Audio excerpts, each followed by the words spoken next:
Hello students, कैसे हो आप सभी लोग। आज हम लोग पढ़ने वाले हैं स्ट्रक्चर ऑफ स्पर्म, है ना। सो फार हम लोगों ने क्या डिस्कस किया। We have started with the human reproduction. जो बच्चे आज मेरी क्लास में सबसे पहली बार आए हैं वो प्लीज़ मेरे प्रीवियस लेक्चर्स को ज़रूर देखें, ठीक है। We have completed with spermatogenesis in the previous class, right. And today is my 7th lecture on sperm. Structure of sperm के बारे में अब हम लोग बात करने वाले हैं आज। अंडरस्टूड। जो भी स्पर्मेटोजेनेसिस है वो मैंने आप लोगों को बता दिया था। एक क्वेश्चन है, ये देखिए, ये मैंने अपने शॉर्ट इस वीडियो में अपलोड किया था, ये भी आप जाकर देख लेना।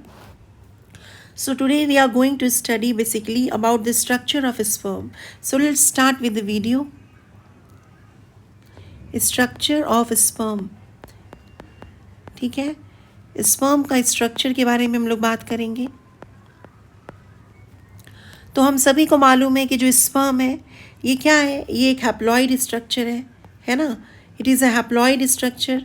दैट मीन्स कि इसमें क्रोमोजोम का नंबर कितना होगा, 23 क्रोमोजोम्स होंगे। अंडरस्टूड। 23 क्रोमोजोम्स होंगे। जितना भी स्पर्म रिलीज हुआ होगा उसमें 50% of sperm will be 22 plus x type और 50% of the sperm will be 22 plus Y type, right. तो जो स्पर्म है it is a haploid structure. इसमें 23 क्रोमोजोम्स होते हैं। और जो स्ट्रक्चर है किसका, स्पर्म का, it was first observed by a scientist called Anton van Leeuwenhoek. ठीक है, इन्होंने कब ऑब्जर्व किया था स्पर्म के स्ट्रक्चर को, 1677 में।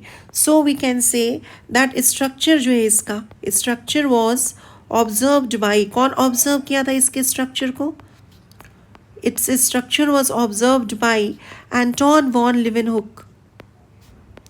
आप लोगों ने इनका नाम सेल चैप्टर में पढ़ा होगा। लिविंग सेल को देखने वाले ये थे, ठीक है। अंडरस्टूड। और कब ऑब्जर्व किया था, 1677 में। अंडरस्टूड। अब ये जो स्पर्म है, स्पर्म बनाने की प्रोसेस को स्पर्मेटोजेनेसिस बोलते हैं। और स्पर्मेटोजेनेसिस के लिए जो हार्मोन की रिक्वायरमेंट होती है, मेन जो 2 हार्मोन्स होते हैं वो भी मैंने आप लोगों को बताया था कि स्पर्मेटोजेनेसिस के लिए यानी फॉर्मेशन ऑफ स्पर्म के लिए जो मेन 2 हार्मोन्स रिक्वायर्ड होते हैं वो कौन से हार्मोन्स होते हैं। वन इज टेस्टोस्टेरोन, अंडरस्टूड, जो क्या है स्टीरॉइड हार्मोन है, ठीक है। और दूसरा क्या है आपका एफएसएच। एफएसएच कहाँ का हार्मोन है, एंटीरियर पिट्यूटरी का हार्मोन है, अंडरस्टूड। और टेस्टोस्टेरोन जो है वो स्टीरॉइड हार्मोन है। स्टीरॉइड हार्मोन जो है ये टेस्टोस्टेरोन, ये कहाँ से प्रोड्यूस हो रहा है, टेस्टिस से प्रोड्यूस हो रहा है। You should be knowing this, है ना। आप लोगों को ये चीज़ पहले से शायद मालूम होगा। आपको ये भी पता होना चाहिए कि जो टेस्टोस्टेरोन है, अगर नहीं पता है तो आप जान लो। ऐसे मैंने आप लोगों को ये बताया हुआ है स्टार्टिंग में ही, आई थिंक फर्स्ट लेक्चर में ही, कि जो टेस्टोस्टेरोन है it is responsible for descendant of the testis in the scrotum, है ना। आप लोगों को मैंने बताया था फर्स्ट लेक्चर में, जब हमने ह्यूमन रिप्रोडक्शन का सबसे पहला लेक्चर किया था तो मैंने आपको बताया था कि 7 मंथ ऑफ जेस्टेशन पीरियड में जो टेस्टिस है वो एब्डोमेन से स्क्रॉटम के अंदर डिसेंड होता है इन केस ऑफ मैमल्स, राइट। तो उस कंडीशन में जो बेसिकली हार्मोन रिस्पॉन्सिबल है उसके लिए, that is known as testosterone, understood. तो इससे इसका मतलब साफ है कि जो टेस्टोस्टेरोन है it is also secreted in foetal stage, है ना। फीटल स्टेज में भी जो टेस्टिस है फीटस का, वो बहुत कम अमाउंट में क्या होता है, टेस्टोस्टेरोन भी रिलीज़ करता है ना। उसका अमाउंट बहुत ज़्यादा कम होता है। इट इज़ 30 नैनोग्राम पर ml प्लाज्मा, 30 नैनोग्राम पर ml, है ना, प्लाज्मा कॉन्सेंट्रेशन में वो प्रोड्यूस होता है। ये आपको याद रखने की ज़रूरत नहीं है, ये बस मैं आपके नॉलेज के लिए बता रही हूँ कि जो टेस्टोस्टेरोन है it is also secreted in foetal life in as low as you can say 30 nanogram पर ml प्लाज्मा कॉन्सेंट्रेशन। क्यों ये रिलीज हो रहा है, in order to descend the testis in the last trimester of the intrauterine life. समझ में आ रहा है। 7 मंथ में क्या होता है कि जो टेस्टिस है डिसेंड्स इनटू द स्क्रॉटम, और उसके लिए कौन रिस्पॉन्सिबल है, टेस्टोस्टेरोन। तो it is also produced during the time of foetal life. ये आपको याद रखने की ज़रूरत है। याद नहीं भी रखोगे तो चलेगा, लेकिन आपको अमाउंट याद नहीं रखोगे तो चलेगा, लेकिन ये आपको याद रखना चाहिए कि आखिर में इन्ग्विनल कैनाल से टेस्टिस जो है वो एब्डोमेन से स्क्रोटम में कैसे आया, कौन से हार्मोन की इन्फ्लुएंस से आया, तो at least you should be knowing कि वो जो हार्मोन है that is known as testosterone. So now we are going to study the structure of sperm. तो जो स्पर्म है जिसको हम स्पर्मेटोजोआ भी बोलते हैं, स्पर्मेटोजोआ में बेसिकली 4 पार्ट्स होते हैं, है ना. Spermatozoa has 4 parts. इसमें 4 पार्ट्स होंगे. स्पर्म या स्पर्मेटोजोआ में 4 पार्ट्स होंगे. One is known as head, उसके बाद से आप जाएगा neck, third is middle piece. Actually में जो मिडिल पीस है उसी के एंटीरियर पार्ट में नेक होता है. समझ में आ रहा है कि नहीं. तो इसीलिए बहुत जगह पर नेक नहीं भी मेंशन्ड होता है क्योंकि मिडिल पीस के एंटीरियर पार्ट में ही नेक होता है. और लास्ट इज टेल. और इंटायर हार्ट जो not heart sorry entire sperm जो है it is covered by what, plasma membrane. ये आपको याद रखना है. पूरा का पूरा जो स्पर्म है that is covered by plasma membrane. Understood. यहाँ पर we can mention over here, ये चीज़ मैं लिख दे रही हूँ कि इंटायर स्पर्म जो है वो कवर्ड है. किससे कवर्ड है? Entire sperm is covered by plasma membrane. Understood. Plasma membrane पूरे के पूरे स्पर्म को जो है वो कवर किया हुआ है. ये आपको याद रखने की ज़रूरत है. ठीक है. मेल के जो डक्ट्स होते हैं, मेल के जो भी डक्ट्स हैं उसके लिए कौन सा हार्मोन रिस्पॉन्सिबल है, उसके डक्ट सिस्टम को कौन सा हार्मोन जो है वो रेगुलेट करता है उसके काम को, उसके डेवलपमेंट में, तो टेस्टोस्टेरोन ही है, मेन एंड्रोजन. अंडरस्टूड. ये आपने एंडोक्राइन सिस्टम में भी पढ़ा होगा और ह्यूमन रिप्रोडक्शन के एनसीईआरटी में भी लिखा हुआ है. इज दिस क्लियर और नॉट? हम लोग एनसीईआरटी जब रीड करेंगे तो उसमें मैं आपको बताऊंगी ये चीज़. अंडरस्टूड. अब हम लोग बात करते हैं वन बाय वन. तो सबसे पहले हम लोग बात करते हैं हेड के बारे में, है ना. तो एक बार हम लोग पहले एक स्ट्रक्चर देख लेते हैं, उसके बाद से जब आपको समझाया जाएगा तो और बेटर तरीके से समझ में आएगा.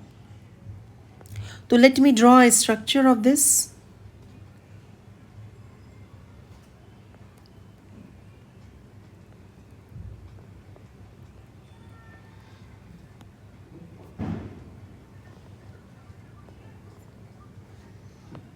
देखिए ये एक स्ट्रक्चर है.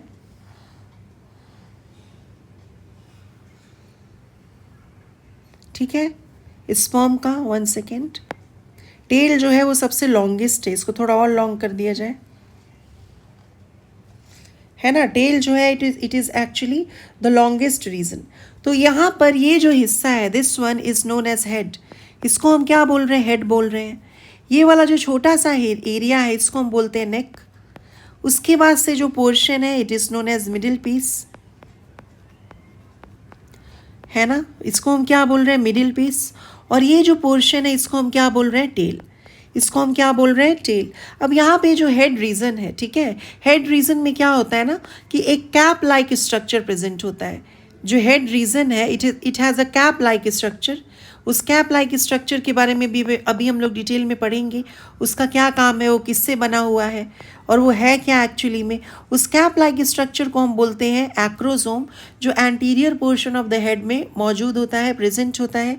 और उसके बाद से इलोंगेटेड न्यूक्लियस मौजूद होगा, है ना. उसके बाद से क्या मौजूद होगा? Elongated nucleus. This is the nucleus which is elongated. Understood. उसके बाद से हमारा आ जाता है नेक. नेक में 2 सेंट्रियोल्स मौजूद होंगे, है ना. एक प्रॉक्सिमल सेंट्रियोल जो आगे की तरफ होगा, ये देखिए this is the proximal centriole. सबका काम हम लोग 1 बाय 1 देखेंगे. और जो थोड़ा दूर सेंट्रियोल है that is known as distal centriole. इसको हम क्या बोल रहे हैं? It is known as distal centriole. तो एक प्रॉक्सिमल सेंट्रियोल होता है ना, और एक डिस्टल सेंट्रियोल होता है. उसके अलावा जो मिडिल पीस है ये एनर्जी चैम्बर है. क्यों मिडिल पीस को हम एनर्जी चैम्बर बोल रहे हैं? क्योंकि इस मिडिल पीस में क्या होता है, several mitochondrias are present. Understood. 50 से 75, 50 to 75 माइटोकॉन्ड्रियाज जो हैं they are present over here. और वो एक शीट के फॉर्म में, स्पाइरल शीट के फॉर्म में अरेंज होते हैं. और जो अरेंजमेंट होता है माइटोकॉन्ड्रिया का, किसमें? In the middle piece of the sperm. इसको हम, इस पर्टिकुलर अरेंजमेंट को हम निबर्न कर्न शीट बोलते हैं या निबर्न कर्न भी बोल सकते हैं. अंडरस्टूड. तो ये जो है what is this? This is known as mitochondria. इसको हम क्या बोल रहे हैं? इसको माइटोकॉन्ड्रिया बोल रहे हैं. अंडरस्टूड। और ये जो हिस्सा है आपका बेसिकली टेल, तो आपको लेबलिंग हो ही गया। अब यहाँ पर जो आपका डिस्टल सेंट्रियोल है उसी से एक्चुअली एक फिलामेंट रन कर रहा होता है। ठीक है, यहाँ पे समझिए, यहाँ जो डिस्टल सेंट्रियोल है वहाँ से एक फिलामेंट रन कर रहा होगा। यानी ये जो फिलामेंट है ये रन कहाँ से कर रहा है, मिडिल पीस से, और ये कहाँ तक जा रहा है, ये टेल तक जा रहा है। अंडरस्टूड और नॉट। और ये जो पर्टिकुलर फिलामेंट है इसको हम बोल रहे हैं एक्सियल फिलामेंट, है ना। पहले हम लोगों ने लेबलिंग कर ली, और आपको पता होना चाहिए कि entire sperm is covered by plasma membrane. पूरा का पूरा जो स्पर्म है वो प्लाज्मा मेम्ब्रेन से कवर्ड है। यानी इसके बाहर की जो कवरिंग होगी पूरे के पूरे स्पर्म में, जिससे मैं थोड़ा सा बना रही हूँ, ऐसे आप पूरी कवरिंग बनाओगे, वो किसकी होगी, that will be of plasma membrane. So entire sperm is covered by plasma membrane. तो ये आपको याद रखना है, ये आपको समझ में आना चाहिए। तो फिर से मैं एक बार आपको समझा दूँ, ये जो रीज़न है जिसको हम बोल रहे हैं हेड, ठीक है, ये जो छोटा सा रीजन है, 1 सेकेंड, ये जो रीजन है दिस इज नोन एज नेक। ये जो रीजन है इसको हम क्या बोल रहे हैं, मिडिल पीस। और उसके बाद ये जो रीजन है इसको हम क्या बोल रहे हैं, टेल। अंडरस्टूड और not.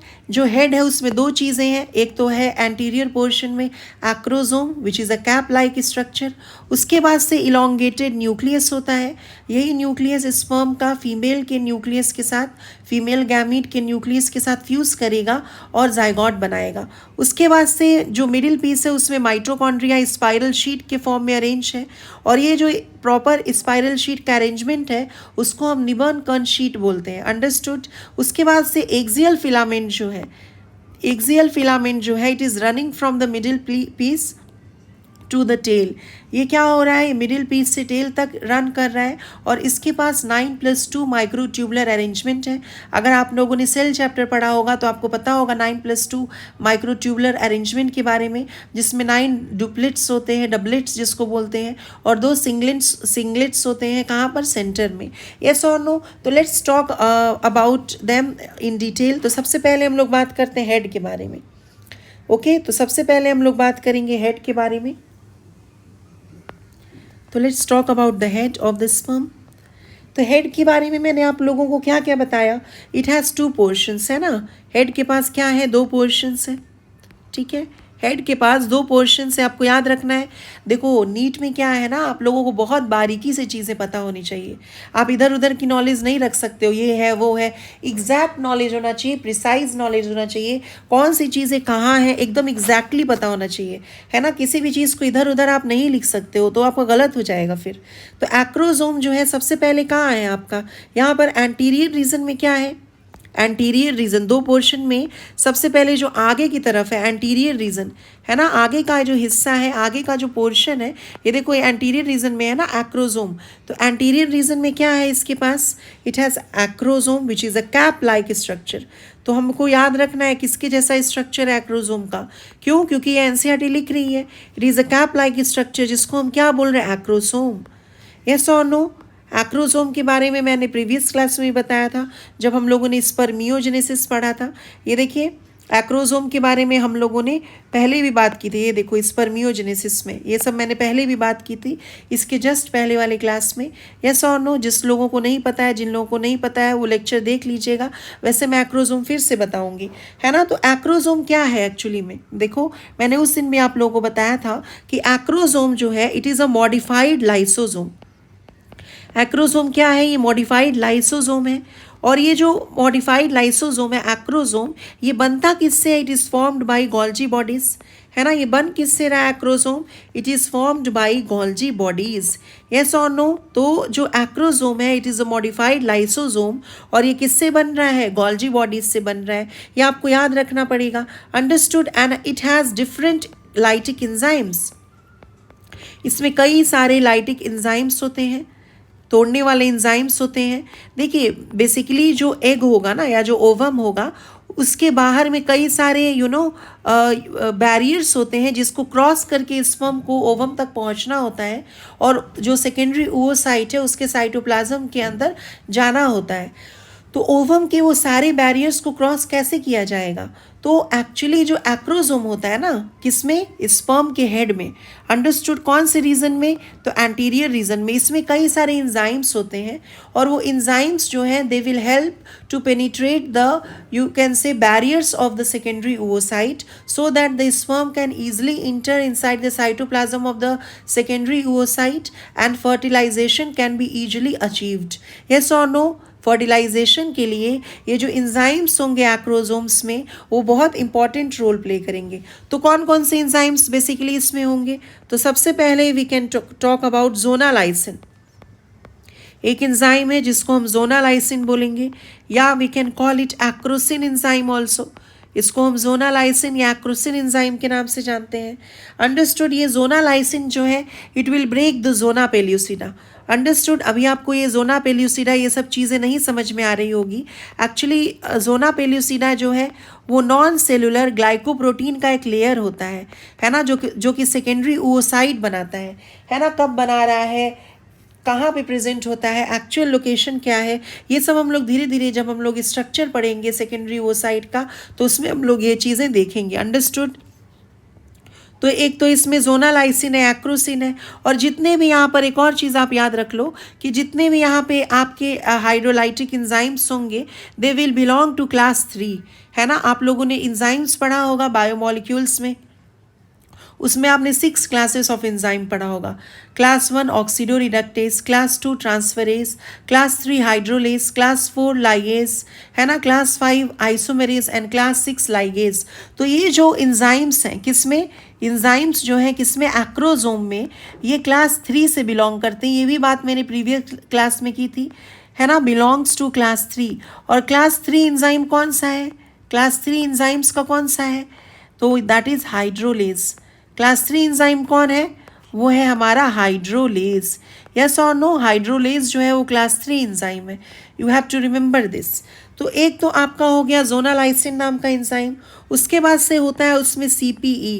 What is the meaning of CPE? This is known as corona penetrating enzyme. Actually जो सेकेंडरी oocyte है उसके बाहर एक और लेयर होता है, उसको कोरोना रेडिएटा बोलते हैं, है ना। ये भी आपको अगर नहीं पता है तो कोई बात नहीं, हम लोग जब सेकेंडरी oocyte का स्ट्रक्चर पढ़ेंगे तो बेसिकली हम लोग इसके बारे में भी नॉलेज रखेंगे। ये जो कोरोना पेनिट्रेटिंग एंजाइम है that will dissolve the corona radiata. It dissolves corona radiata. CR that means corona radiata. Understood? CR जिसको नहीं पता है ये क्या होता है, this is corona radiata. Corona radiata जो है ये सेल्स हैं जो कि सेकेंडरी oocyte के बाहर है, जोना पेल्यूसिडा के भी ये बाहर होते हैं, ठीक है। और नेक्स्ट एक और होता है हाइलुरोनिडेज, है ना, हायालुरोनिडेज। ये किसको ब्रेक करेगा, डिसॉल्व करेगा? हायालुरोनिक एसिड को। एक्चुअली जो सेल्स होते हैं ना सेकेंडरी oocyte के बाहर, वो आपस में चिपके होते हैं या फिर सेकेंडरी oocyte के मेम्ब्रेन से चिपके होते हैं with the help of hyaluronic acid. Yes और नो? हाइलुरोनिक एसिड आप सभी को मालूम होगा, it is a mucopolysaccharide. Hyaluronic acid क्या है, बायोमोलिक्यूल्स में आपने पढ़ा होगा, ये एक म्यूकोपॉलीसेकेराइड है, एक चिपचिपा सा कार्बोहाइड्रेट है। यस और नो? तो उसको डिसॉल्व करने के लिए जो एंजाइम है दैट इज हायालुरोनिडेज, तो इट डिसॉल्व्स हायालुरोनिक एसिड, है ना, हायालुरोनिक एसिड। इन सब चीज़ों के बारे में हम लोग डिटेल में स्टडी करने वाले हैं आगे, तो आपको परेशान होने की ज़रूरत नहीं है, डरने की ज़रूरत नहीं है। तो आपने क्या सीखा कि ये जो एक्रोसोम है इसमें कई सारे लाइटिक एंजाइम्स हैं। वो लाइटिक एंजाइम्स कौन से हैं? जोनालाइसिन या acrosin, corona penetrating enzyme and hyaluronidase. Is this clear? उसके बाद से क्या मौजूद है, एक्रोसोम के नीचे क्या मौजूद है, हेड में ही, हेड में 2 चीज़ें हैं ना, एक तो एक्रोसोम है और दूसरा क्या है, न्यूक्लियस है। यस और नो? और न्यूक्लियस कैसा है, इलोंगेटेड कंडेंस्ड है। यस और नो? कंडेंसेशन कौन से प्रोसेस के अंदर हुआ था, याद करिए आप लोग अच्छे से। तो कंडेंसेशन हुआ था during the process of spermiogenesis. तो दूसरी चीज़ इसमें क्या है, न्यूक्लियस। समझ में आ रहा है? दूसरी चीज़ यहाँ पर क्या है, न्यूक्लियस। और न्यूक्लियस कैसा है, कंडेंस और इलोंगेटेड। यस और नो? जो न्यूक्लियस है वो कैसा है, कंडेंस्ड और इलोंगेटेड न्यूक्लियस है। इज दिस क्लियर और नॉट? तो ये जो न्यूक्लियस है this is condensed and elongated. और इसी न्यूक्लियस में क्या होगा, ऑब्वियसली DNA होगा, है ना, क्रोमैटिन, ये सब चीज़ें प्रेजेंट होगी। इज इज क्लियर और नॉट? ये सब जो चीज़ें हैं, डीएनए हो गया, क्रोमैटिन हो गया, ये सब चीज़ें कहाँ हो गया?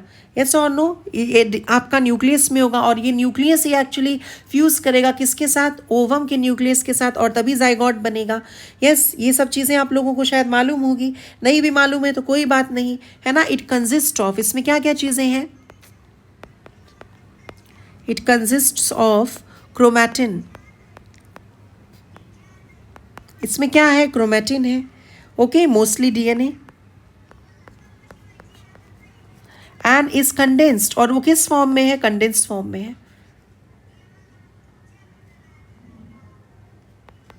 वो क्या है? एक्सट्रीमली कंडेंस्ड फॉर्म में है।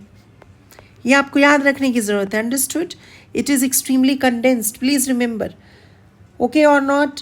तो ये आपको याद रखना। और इसमें एक बेसिक प्रोटीन भी होता है, न्यूक्लियस में एक बेसिक प्रोटीन भी है। ये नहीं भी याद रखोगे नाम तो चल जाएगा, this is not important for from examination point of view, but अगर पता होगा तो अच्छी बात है हमें, है ना। That basic protein is known as protamine. तो न्यूक्लियस में क्या क्या चीज़ें हैं? बेसिकली क्रोमैटिन है ना, mostly DNA, and it is extremely condensed.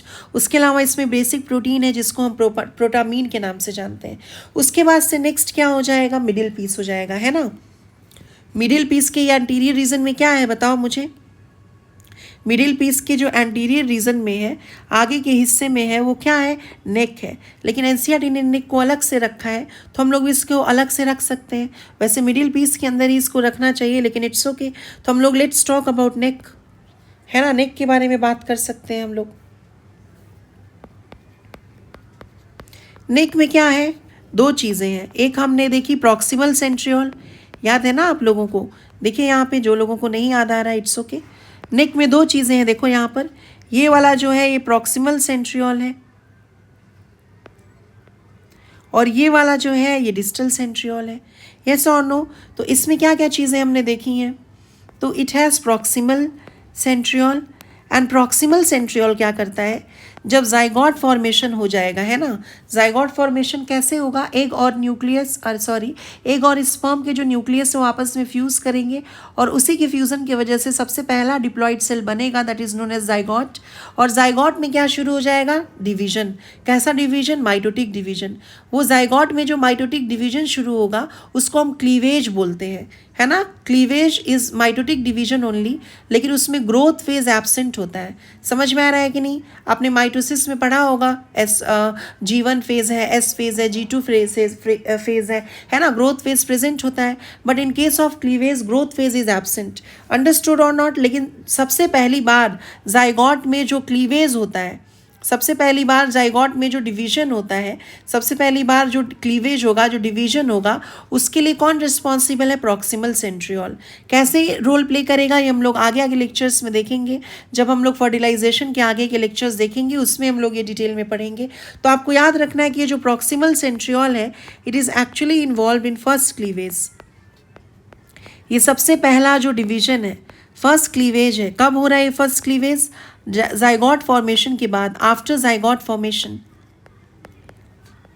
तो फर्स्ट क्लीवेज में who is actually playing the role?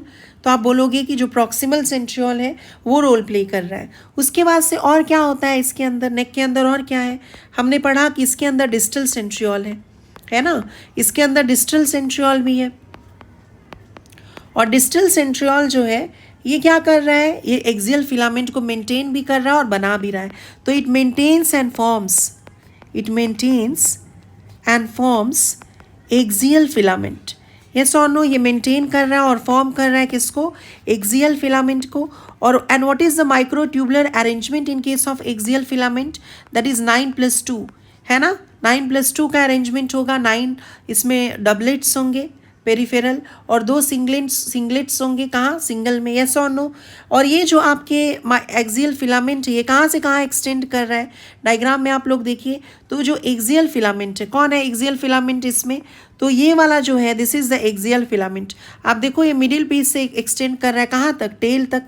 Yes और नो? तो एक्सियल फिलामेंट बेसिकली कहाँ से कहाँ तक एक्सटेंड कर रहा है? तो आप बोलोगे मिडिल पीस से टेल तक ये एक्सटेंड कर रहा है। यस और नो? तो it extends from middle piece to tail. Middle piece से टेल तक ये क्या कर रहा है, एक्सटेंड कर रहा है। ये आपको याद होना चाहिए, पता होना चाहिए ये चीज़ें। इज दिस क्लियर और not? Now we are going to study about middle piece. अब हम लोग किसके बारे में पढ़ेंगे, तीसरा स्ट्रक्चर है ना।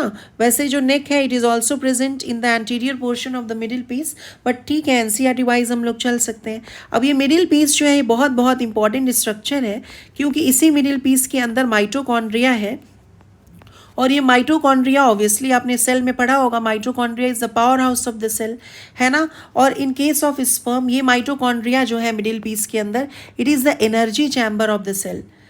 ठीक है, सेल मतलब यहाँ पे स्पर्म की बात हो रही है। Mitochondria is the energy chamber of the sperm. Why? Because it is providing energy. Energy किस लिए? For the motility of the, you can say sperm.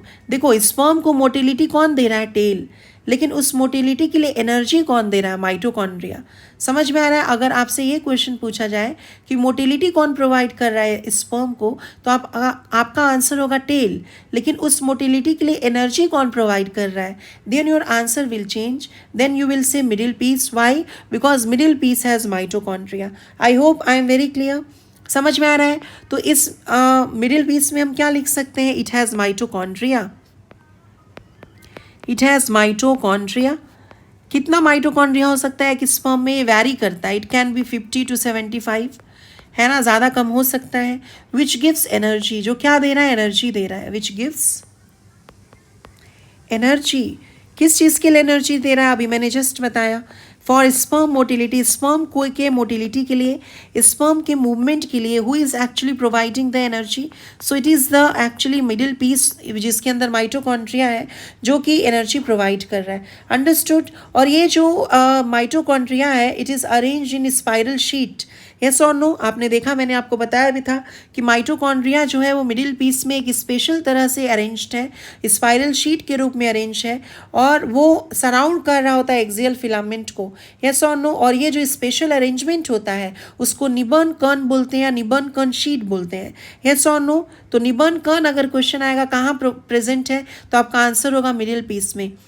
निबर्न कर्न का क्या काम है? तो आप बोलोगे एनर्जी देना, किसको? स्पर्म की मोटिलिटी को। अंडरस्टूड? तो यहाँ पर हम लोग लिख सकते हैं कि माइटोकॉन्ड्रिया जो है, माइटोकॉन्ड्रिया आर अरेंज्ड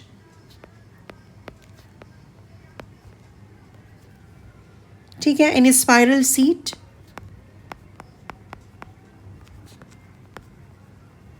और ये जो अरेंजमेंट है उस अरेंजमेंट को हम क्या नाम दे रहे हैं? What we are calling to the name of the arrangement, that is known as Nibern Kern, or you can say Nibern Kern sheet. Yes or no? या आप निबर्न कर्न बोलो या आप निबर्न कर्न शीट बोल सकते हो। Yes or no? Is this clear? और ये जो निबर्न कर्न है या निबर्न कर्न शीट है, ये क्या कर रहा है? ये सराउंड कर रहा है किसको? Part of axial filament which is present in the middle piece. Middle piece में एक्सियल फिलामेंट का जो पार्ट है उसको ये सराउंड कर रहा है, सराउंड्स। ये निबर्न कर्न शीट क्या कर रहा है? ये सराउंड कर रहा है किसको? Part of axial filament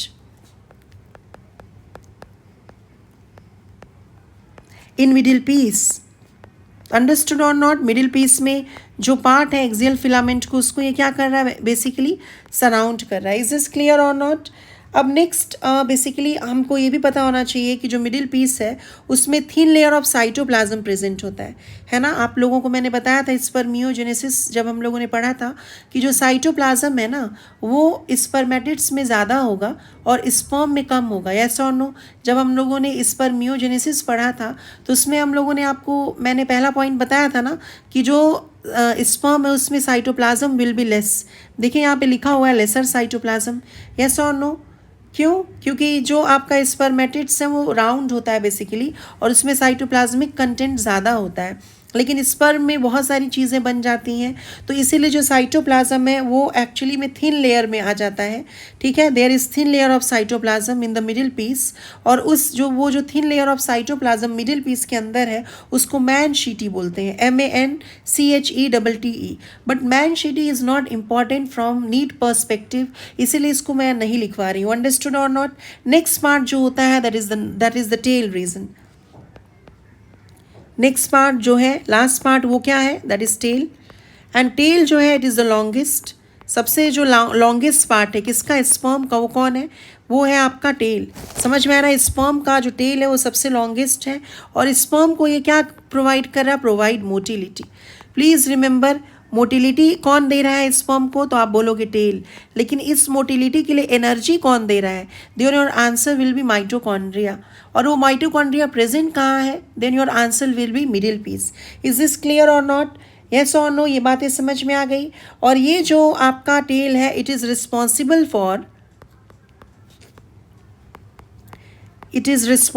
for viability and fertilisation, है ना। क्यों, क्योंकि मोटिलिटी बहुत इंपॉर्टेंट फैक्टर है किसके लिए, फर्टिलाइजेशन के लिए।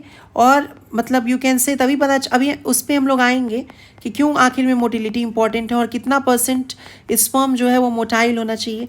ऑब्वियसली भाई स्पर्म जो होते हैं सारे एनिमल्स के वो मोटाइल होते हैं एक्सेप्ट एस्कैरिस, है ना। और मोटिलिटी बहुत ज़रूरी है क्योंकि जो ओवम है वो आपका इमोटाइल है, फीमेल गैमेट तो इमोटाइल है, वो मूव नहीं कर सकता।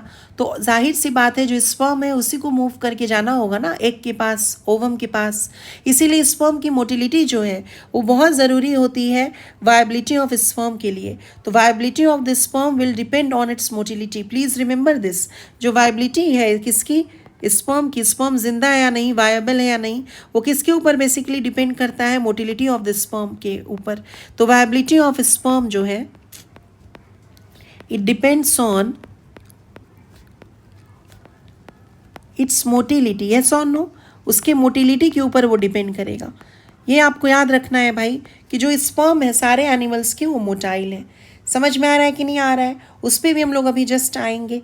अब देखिए यहाँ पे जब स्पर्म और ओवम फ्यूज़ करता है तो आप सभी को मालूम है कि उसी समय फर्टिलाइजेशन होता है, उसी प्रोसेस को हम फर्टिलाइजेशन बोलते हैं, fusion of male gamete and female gamete, और उसी समय जाइगोट का फॉर्मेशन होता है। और जाइगोट जो है वो वाइटल लिंक है जो इंश्योर करेगा continuity of species from one generation to another generation, yes और नो। तो कैसे जो जेंडर ऑफ द चाइल्ड है या जो सेक्स ऑफ द चाइल्ड है वो डिटरमाइन हो जाता है। तो देखो आपको पता होना चाहिए कि जो फादर है वही एक्चुअली में रिस्पॉन्सिबल है फॉर डिटरमाइनिंग द सेक्स और gender of the baby. And when is the sex of the baby decided, जैसे ही जाइगोट बना, प्लीज़ रिमेंबर जाइगोट के बनने के साथ ही जैसे ही जाइगोट फॉर्मेशन होता है उसी समय जो सेक्स है चाइल्ड का, अनबॉर्न चाइल्ड का, वो डिटरमाइन हो जाता है, वो पता हो जाता है। समझ में आ रहा है कि नहीं। अब ओवम जो है और स्पर्म दोनों के दोनों हैप्लॉइड स्ट्रक्चर्स होते हैं, यस और नो। अब और जो ओवम है ये क्या होता है बताइए, इसमें कैसे यू कैन से क्रोमोसोम्स होंगे, सिर्फ एक ही प्रकार के होंगे, है ना, दैट इज़ 22+X। लेकिन स्पर्म में ऐसा नहीं होगा। स्पर्म में जो आपका दो प्रकार के यू कैन से क्रोमोसोम्स हो सकते हैं, एक हो 50% क्रोमोसोम्स 22+X टाइप के होंगे और 50% जो है वो 22+Y टाइप के होंगे, यस और नो।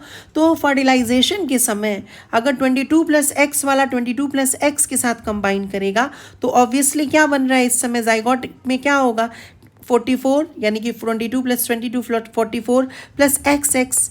और ये क्या इससे किसका फॉर्मेशन होगा, गर्ल चाइल्ड, है ना, गर्ल चाइल्ड का फॉर्मेशन होगा। इसकी वजह से किसका फॉर्मेशन हो रहा है, गर्ल चाइल्ड का। लेकिन वहीं पे अगर ओवम के साथ ये जो 22+Y वाला है ये अगर कंबाइन होता है, ये अगर मर्ज होता है तो क्या बन जाएगा 44+XY। और उसकी वजह से किसका फॉर्मेशन होगा, बॉय चाइल्ड का, यस और नो, बॉय चाइल्ड का फॉर्मेशन होगा। So it is actually the father, है ना, who is actually responsible to determine the gender और sex of the unborn child and not the mother. समझ में आया। लेकिन बहुत सारे जो गांव देहात के एरियाज़ होते हैं, जो रूरल एरियाज़ होते हैं, उसमें women are often blamed for giving birth to female child, understood or not। but actually में who is responsible for determining the gender बताइए, it is actually the Y chromosome of the sperm। is this clear? I hope I am very clear। तो ये हम लोग NCERT से भी read करेंगे, लेकिन उसके पहले मैं कुछ और भी चीज़ें आपको समझा देती हूँ, ठीक है। ये भी आपको पता होना चाहिए, कुछ और चीज़ें इंपॉर्टेंट हैं वो आपको पता होना चाहिए, अंडरस्टूड। देखो यू शुड नो, जिस जो हम लोगों ने सीमेन पढ़ा था, सीमेन क्या होता है, सीमेन में क्या क्या चीज़ें प्रेजेंट होती हैं, है ना, सीमेन में क्या क्या चीज़ें प्रेजेंट होती हैं। तो सीमेन में आपका सेमाइनल प्लाज्मा है 90% और 10% क्या हो जाता है इसमें, स्पर्म। समझ में आ रहा है कि नहीं, सीमेन जो है उसमें सेमाइनल प्लाज्मा कितना परसेंट है? तकरीबन 90%। और 10% क्या होगा? स्पर्म होगा, है ना। सेमाइनल प्लाज्मा का सिक्रीशंस कहाँ से आएगा? सेमाइनल वेसाइकल से आता है ना। उसमें आपका फ्रक्टोज भी होता है सेमाइनल वेसाइकल में, सबसे मैक्सिमम सेमाइनल वेसाइकल से कंट्रीब्यूशन आता है। उसके बाद से फिर बल्बो यूरेथ्रल ग्लैंड से बहुत कम आता है। Second most abundant prostate gland से आता है, यस और नो। अब ये जो स्पर्म है, ठीक है, उसके बारे में हम लोग बात करेंगे। सीमेन का पीएच भी मैंने आप लोगों को बताया था 7.3 to 7.5 होता है, that is slightly alkaline. Understood. अब यहाँ पर आपको पता होना चाहिए कि एक जो मेल है, ठीक है, एक मेल जो है, अ मेल इजैकुलेट्स, एक मेल जो है वो इजैकुलेट कर रहा है। एक सेकेंड मुझे दीजिएगा, एक इंपॉर्टेंट कॉल है। हाँ हेलो हेलो। हाँ अरे बात अभी पढ़ा रहे हैं हम लोग ग्रुप के लिए, बात मत करो।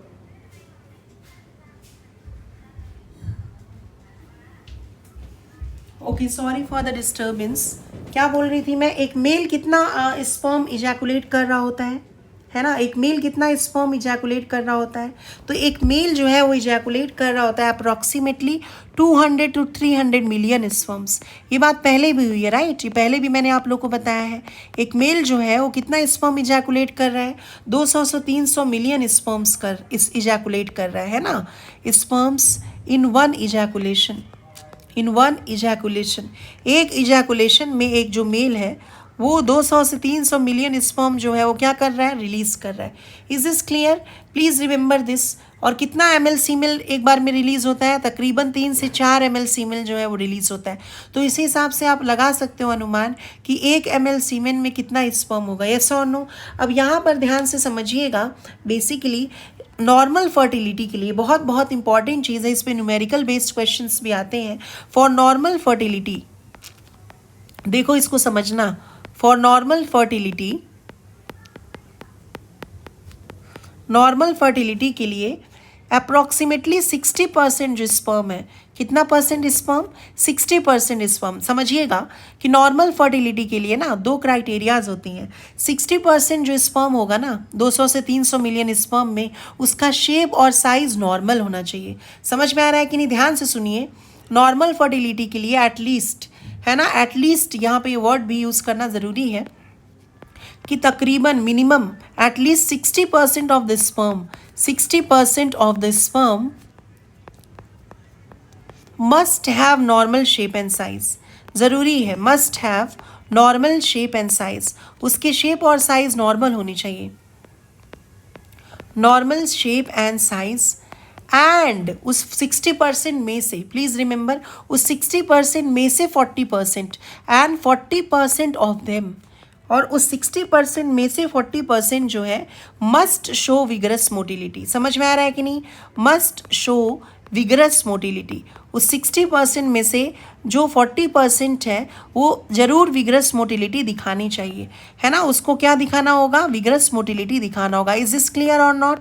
क्या बोल रही हूँ मैं कि नॉर्मल फर्टिलिटी का क्या क्राइटेरिया है, क्या कंडीशन है? नॉर्मल फर्टिलिटी के लिए कम से कम 60% ऑफ स्पर्म जो है उसका शेप और साइज नॉर्मल होना चाहिए, और 40% जो है वो बहुत तेज़ी से मोटिलिटी दिखा रहा होगा। और मोटिलिटी किसके वजह से आ रही है? That is because of tail. Yes और नो? मोटिलिटी किसके वजह से आ रही है? टेल की वजह से आ रही है। तो अगर हम लोग एग्जाम्पल के रूप में देखें, अगर हम एक एग्जाम्पल लें, इसमें समझ में आ रहा है कि एग्जाम्पल लें अगर हम लोग, ठीक है, कि 400 मिलियन स्पर्म्स हैं, तो आप बताओ नॉर्मल फर्टिलिटी के लिए कितने स्पर्म्स जो होने चाहिए, उसकी नॉर्मल मोटिलिटी होनी चाहिए, बताओ। तो नॉर्मल मोटिलिटी के लिए आप टोटल का 40% नहीं निकाल दोगे। अंडरस्टूड और नॉट? 400 मिलियन स्पर्म पूछा गया है, तो इसमें से 60% जो है ना, उसका नॉर्मल शेप एंड साइज पहले होना चाहिए। तो 60% ऑफ 400 कितना हो जाएगा? इतना तो कैलकुलेशन आप सभी को आता होगा, राइट। ये कितना हो जाएगा? That will give you 240 million, yes और नो। 240 मिलियन स्पर्म का जो शेप और साइज है वो नॉर्मल होना चाहिए, क्योंकि 60% of sperm must have normal shape and size. अब ये जो 240 है इसका 40% जो है उस वो जरूर विग्रस मोटिलिटी दिखाना चाहिए, यानी 40% ऑफ 240 है ना। कितना हो जाएगा 40/100 इंटू 240, तो क्या हो जाएगा बताइए 96। क्या आंसर हो जाएगा 96 मिलियन स्पर्म। यस और नो 96 मिलियन स्पर्म जो है, यस और नो, वो दिखाना चाहिए क्या विग्रस मोटिलिटी। इसका एक ट्रिक है, बहुत छोटा सा ट्रिक है। आपको अगर यू कैन से मोटिलिटी डायरेक्टली निकालना है तो टोटल का कितना निकाल लेंगे हम 24%। 24% ऑफ 400 मिलियन अगर आप निकालते हो तो आंसर डायरेक्ट आ जाएगा। क्यों? देखो बहुत इजी है ये सब मैथ, तो आप लोगों को भी आता होगा। 60% कितना होता है 60, और 60% का 40% कितना होता है बताइए 24। तो ऑब्वियसली टोटल का आप 24% ईजिली निकाल सकते हो इससे, है ना। 24% क्या हो जाएगा 400 का बताओ, very easy, that will give you 96 ना। यस और नो, क्या हो जाएगा आंसर 96 मिलियन स्पर्म। मैं आपको एक वर्बली एक क्वेश्चन दे रही हूँ कि how many sperm should show vigorous motility for fertilisation if one ejaculate है ना has 300 million sperms। yes or no, I am saying it again, how many sperm should show vigorous motility for fertilization if one ejaculate है ना या ejaculate has 300 million sperms। is this clear or not? ठीक है, आप लोग निकालिए इसका answer, video pause करिए क्योंकि मैं आंसर बोलने जा रही हूँ। इसका आंसर होगा 72 मिलियन। आई होप सबका आ गया होगा। 72 million is the correct answer. Is this clear? अब यहाँ देखो मैंने आप लोगों को क्या बताया बेसिकली कि अब कितना ml सीमेन जो है वो रिलीज हो रहा है एक इजैकुलेशन में। देखो इसको समझना, एक इजैकुलेशन में है ना, एक इजैकुलेट कितना सीमेन का करेगा, उसमें होगा 3 से 4 ml, और कितना स्पर्म रिलीज होगा 200 से 300 ml। तो 1 ml जो आपका यू कैन से सीमेन है, 1 ml सीमेन अगर हम लोग बात करें तो उसमें कितना मिलियन स्पर्म्स हो सकता है, बेसिकली कितना मिलियन स्पर्म्स हो सकता है। It can be 20 to 120 million sperms, है ना। 20 से 120 मिलियन स्पर्म्स हो सकता है किसमें, 1 ml सीमेन में। Is this clear? 20 से 120 हो सकता है, थोड़ा ज़्यादा कम हो सकता है, लेकिन अगर 20 से भी कम में हो गया है ना, ये जो काउंट है अगर 20 मिलियन स्पर्म से भी कम हो गया, अंडरस्टूड, पर ml है ना, पर ml की बात हो रही है यहाँ पे, तो इस कंडीशन को हम बोलेंगे ऑलिगोस्पर्मिया। ऑलिगोस्पर्मिया जो है it can be reason for male infertility. Oligospermia जो है वो मेल इनफर्टाइल होने का रीज़न हो सकता है कि जो पुरुष है वो बाप नहीं बन पा रहा है। अंडरस्टूड, इसको हम बोलेंगे low sperm count. Oligo word का मतलब ही होता है लो या फ्यू। यस और नो, लो स्पर्म काउंट। ऑलिगोसैकेराइड आप लोगों ने पढ़ा होगा ना, ऑलिगो मतलब फ्यू। यस और नो, तो यहाँ पर अगर 20 मिलियन स्पर्म से कम है पर ml सीमेन में स्पर्म का काउंट, उस कंडीशन को ऑलिगोस्पर्मिया बोलेंगे। अंडरस्टूड, और भी रीजंस हो सकते हैं मेल इनफर्टिलिटी के, जैसे आपका एज़ूओस्पर्मिया हो सकता है। एज़ूओस्पर्मिया मतलब क्या होगा, ऑलमोस्ट एब्सेंस ऑफ स्पर्म, अगर सीमेन में स्पर्म है ही नहीं, है ना, एब्सेंस और ऑलमोस्ट एब्सेंस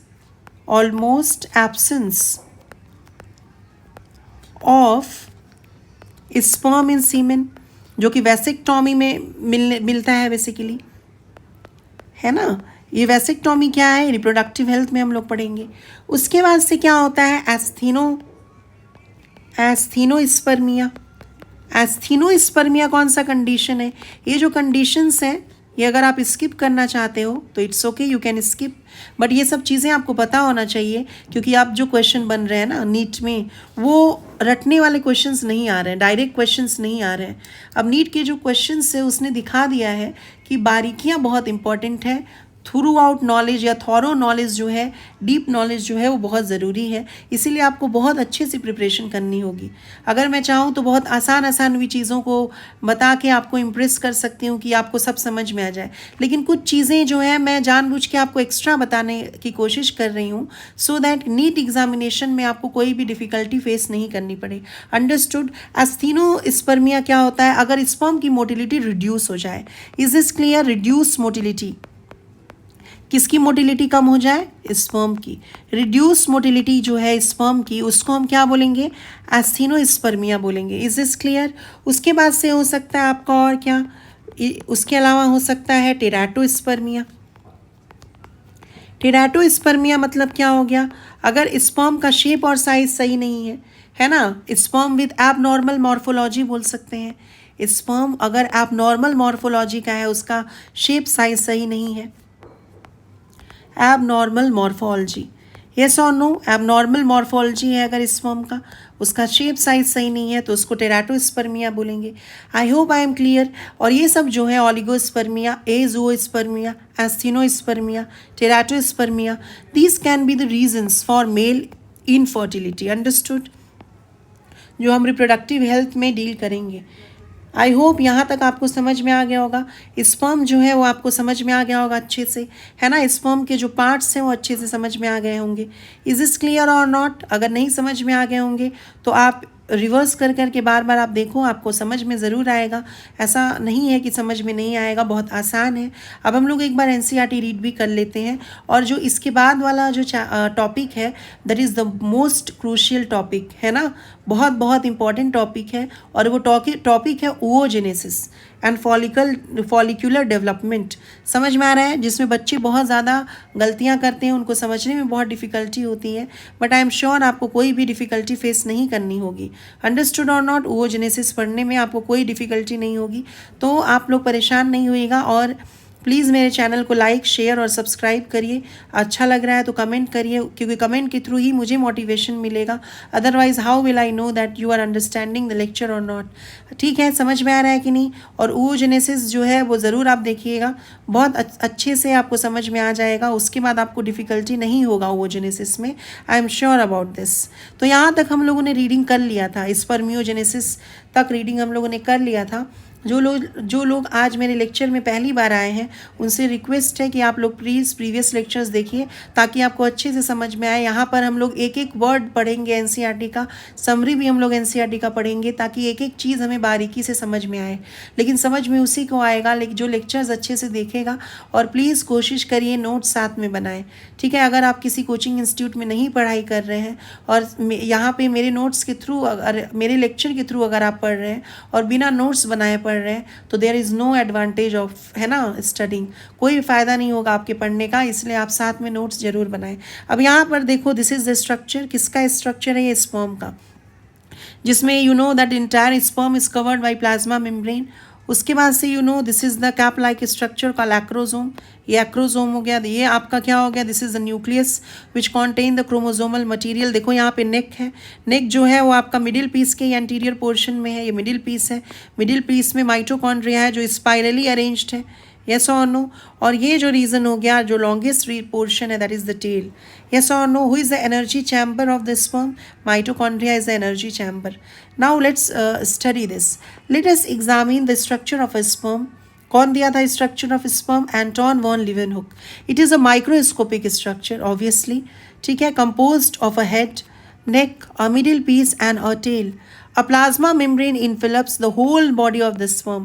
मैंने बार बार बोला है कि प्लाज्मा मेम्ब्रेन पूरी बॉडी स्पर्म को कवर करेगा। द स्पर्म हेड कॉन्टेन्स, उसमें दो चीज़ें हैं, एक्रोजोम एंड न्यूक्लियस, यस और no? The sperm head contains an elongated haploid nucleus, yes और नो? इलोंगेटेड हैप्लॉइड न्यूक्लियस होगा, the anterior portion of which is covered by cap like structure acrosome. यानी बाहर सबसे एंटीरियर में क्या होगा? Acrosome. Anterior होगा सबसे एक्रोजोम, न्यूक्लियस सबसे एंटीरियर नहीं होगा हेड में। क्वेश्चन आएगा अगर कि nucleus is present at the anterior most part of the, you can say, sperm, तो your answer will be false. समझ में आ रहा है कि नहीं? स्पर्म कैसा स्ट्रक्चर है? आप बोलोगे हैप्लॉइड। न्यूक्लियस जो है वो कैसा स्ट्रक्चर है वहाँ पे? हैप्लॉइड। इज दिस क्लियर और नॉट? समझ में आ रहा है कि नहीं? The process by which spermatids differentiate into sperm is called, ये प्रीवियस क्लास में बताया था, स्पर्मियोजेनेसिस। तो आपको एक आर्मी की जैसा तैयारी करना है ना? जैसे आर्मी में तैयारी होती है ना, उनकी ट्रेनिंग बहुत डिफिकल्ट होती है, वैसे you have to train yourself each and every day, each and every line, each and every word of NCERT is very important. समझ में आ रहा है कि नहीं? आपको बहुत बारीकी से सब चीज़ पढ़ना होगा, समझना होगा, तभी आप जो है वो सक्सेसफुल बन सकोगे और तभी नीट क्रैक कर सकोगे। ठीक है, समझ में आ रहा है? 50% is biology in NEET which is very very important, तो आप बहुत अच्छे से फोकस करिए।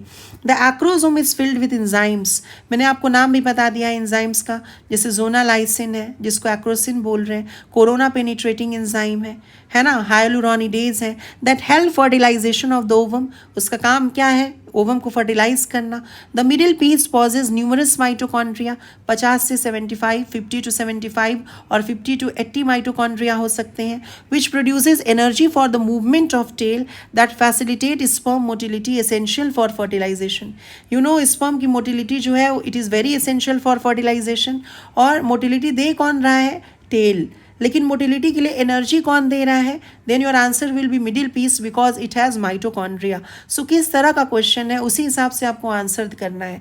अगर क्वेश्चन आएगा which part of the sperm is responsible for its motility, तो your answer is tail, best answer will be tail. लेकिन अगर क्वेश्चन आएगा विच portion of the sperm is responsible for providing energy for the motility of the sperm, then your answer will not be tail, then your answer will be middle piece because middle piece में ही mitochondria है। The human male ejaculates about 200 to 300 million sperms during a coitus, that is sexual intercourse, of which for normal fertility at least 60% sperm must have normal shape and size and at least 40% of them must show vigorous motility। कितना of them मतलब of 60%, 40% of them का मतलब 40% of 60%, yes और no, यानी total का कितना percent हो गया? टोटल का हो गया 24%। नेक्स्ट क्या बता रहे हैं ये लोग? Sperm release from the seminiferous tubule, sperm जो रिलीज हो रहा है कहाँ से?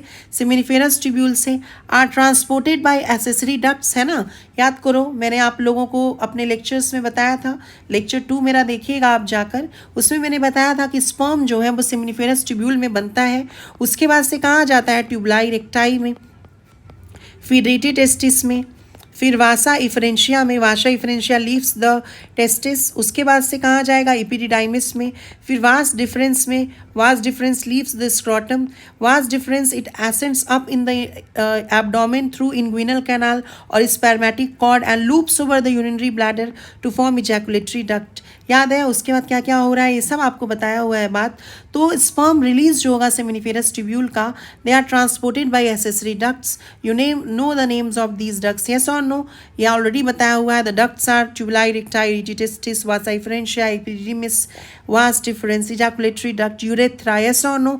Secretion of epididymis, vas deferens, seminal vesicle and prostate are essential for maturation and motility of sperm, yes और नो? मैचुरेशन कहाँ हो रहा है? यू कैन से एपिडिडिमिस में, मोटिलिटी भी कहाँ एक्वायर कर रहा है? एपिडिडिमिस में, लेकिन बाकी के जो सिक्रीशंस हैं वो भी इसमें हेल्प कर रहे हैं। तो ये लाइन एनसीईआरटी की बहुत इंपॉर्टेंट है, याद रखना है। बहु लाइन जो है वो आपको एग्जामिनर दे देगा, तो आपको ये लाइंस आपको बिल्कुल याद होने चाहिए। नेक्स्ट आपका लाइन क्या है? The seminal vesicle, the seminal plasma along with the sperm constitute the semen, मैंने बताया था सीमेन में 90% जो है वो सेमाइनल प्लाज्मा है, और सेमाइनल प्लाज्मा का मैक्सिमम कंट्रीब्यूशन सेमाइनल वेसिकल से आ रहा है। Approximately 60 to 70% contribution of seminal plasma is coming from the seminal vesicle, rest 20 to 30% prostate gland से, और बहुत मिनिमल आ रहा है बल्बोयूरेथ्रल ग्लैंड से। बल्बोयूरेथ्रल ग्लैंड से बेसिकली म्यूकस आ रहा है। The functions of male sex accessory duct and glands are maintained by testicular hormone androgen, that is testosterone. ये मैंने अभी आपको पढ़ाते समय बताया भी था और बोला भी है एनसीईआरटी में लिखा हुआ है। और ये चीज़ आपका endocrine system, the chemical coordination and integration chapter जो है क्लास 11 का, उसकी में भी लिखा हुआ है। समझ में आ रहा है कि नहीं? अब जो आपका नेक्स्ट पोर्शन है, जो नेक्स्ट लेक्चर होने वाला है, वो बहुत बहुत बहुत इंपॉर्टेंट होने वाला है। वो oogenesis के ऊपर होने वाला है, इस पर हम लोग चर्चा करने वाले हैं, तो वो लेक्चर आप मिस नहीं करिएगा। आई होप आपको अच्छे से समझ में आ रहा होगा, है ना? अगर आपको किसी प्रकार का डाउट हो रहा है, कोई प्रॉब्लम हो रही है, तो प्लीज़ मुझे कमेंट बॉक्स में लिखकर ज़रूर बताएं। I will be very happy to help you out. Understood? Like करिए, शेयर करिए, सब्सक्राइब करिए। Thank you so much for watching. ठीक है, नेक्स्ट लेक्चर में मिलते हैं। जो